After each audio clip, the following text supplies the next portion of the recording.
Reflex angle is an angle that measures between 180 degrees and 360 degrees.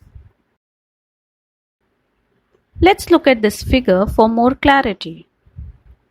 Here's a ray OA. Let's extend it to form a 180 degree angle or a straight angle. Now, to form a reflex angle, the ray will have to rotate beyond the straight angle mark and stop just before completing a 360 degree rotation, which happens to be this area. So a reflex angle may look like this, or this, or like this. If you notice, this angle looks like an inverted obtuse angle. This one looks like an inverted right angle. And this one looks like an inverted acute angle. So what are we trying to say here? Did you find something common to the flip sides of all these angles? Yes, you're right. The flip side of an obtuse angle, a right angle, and an acute angle is actually a reflex angle.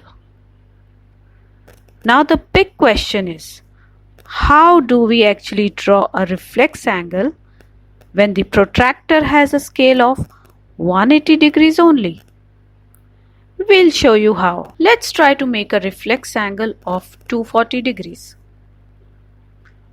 The first step is to make a 180 degree angle, a straight angle.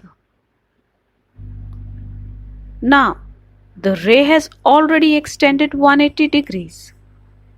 It needs to rotate more to reach a 240 degree mark. So the second step is to subtract 180 degrees from 240 degrees to find out how much more the ray needs to rotate. 240 degrees minus 180 degrees is 60 degrees. The ray needs to move 60 degrees more to reach the 240 degrees mark. The final step. Look carefully. Place the protractor upside down. Follow the scale starting with 0 on your left hand side and mark the 60 degree position. Now simply extend the ray. That's it. You just made a reflex angle.